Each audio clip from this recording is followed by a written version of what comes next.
Hello everyone and welcome back to another video on Monster Hunter Stories 2.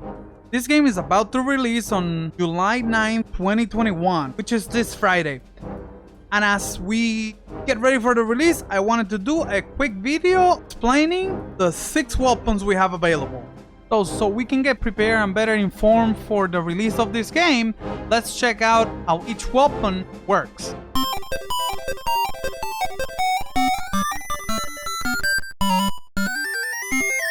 Monster Hunter Stories 2 provide you with 6 weapons for you to choose. The game itself allows you to carry up to 3 weapons with you at all the time, and you can switch them while you're in battle. Even though we have 6 weapons available to us, we only have 3 types of damage. Types are cutting, piercing, and blunt damage. Let's first start with cutting damage and the sword and shield. The sword and shield is one of those weapons that is straightforward on its use. You have different attacks that will cost you kinship gauge. Does not have any additional gauges unlike other weapons. Tip: while in battle, you can hit the X button on your controller to change your weapons at any time. Now the second weapon we're gonna take a look is the greatsword. Greatsword is a little bit more complicated because it does include a charging meter aside of your kinship meter. To charge your attacks, you'll have a selection of attacks depending on how high is your meter. Attacks labeled as charge be a simple attack that after they connect, they will increase the charge state of your weapon. After you have your first charge state, your charge tackle is no longer going to be available. However, you have the second charge moves available for you. At this point, we can decide if we want to use a charge move to increase our level, or go ahead and use a charge slash to use the current charge we have. When your last point of charge is available, you can use the last tier of your charge attacks. Keep in mind, these attacks do consume kinship alongside your charge points. Unfortunately, if you don't use your charges on your current battle, they reset on every new battle. First weapon on the blunt category, it's gonna be the hammer. The hammer seems to be similar to the greatsword on the fact that it does have a charge state gauge also. The hammer does charge a little bit different than the greatsword. It also has one additional charge state to work with. To get your charge state on your hammer, you have to win head-to-heads. Like the greatsword, you can only use the level of charge that you're currently at.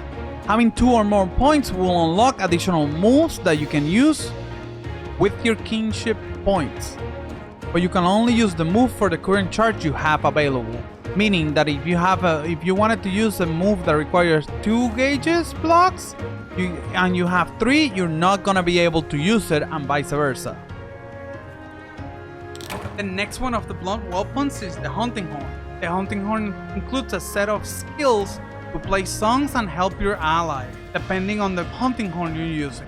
Hunting horn is a simpler blunt weapon than the hammer because it doesn't have a charging mechanic attached to it. Now we're gonna move to the first of the piercing weapons, taking a look at the bow. The bow does have a charge meter that it uses. For the first move, you can always hit the charge. It doesn't cost any kinship. After you have acquired your charge, your bow now will have additional options to use under your skills. Depending on your bow, you will have optional coatings to use for the price of kinship. Having a charge is not necessary to use your bow's coatings. However, shooting while charged does buff the effect of your coating. Due to having a charge, now you will have access to your special shot type skill. Special shot type skills are different per bow, so keep an eye on the bow you're using because it might have a different shot type skill. If you have any doubts, keep in mind you can always find your shot type on your weapons page on your inventory. The last of the piercing weapons available is the Gunlands. And now the Gunlands have a different type of charging mechanic. Instead of charging, you're reloading shells. You'll naturally reload the shells as time passes and per turn. You'll gain additional shells per double attacks and head-to-heads. Some of the skills for the Gunlands don't cost any kinship. However, there are others that do. The skill that comes kinship don't use any shells. Some skills, even though they don't cost any kinship, they will have a shell cost. Example, shelling, it uses 2 ammo. You have the 1-star cannon that uses 5. And if you manage to get all 8, you can use the burst fire. In addition to the moves that use ammo, you have moves that use kinship, like shown before.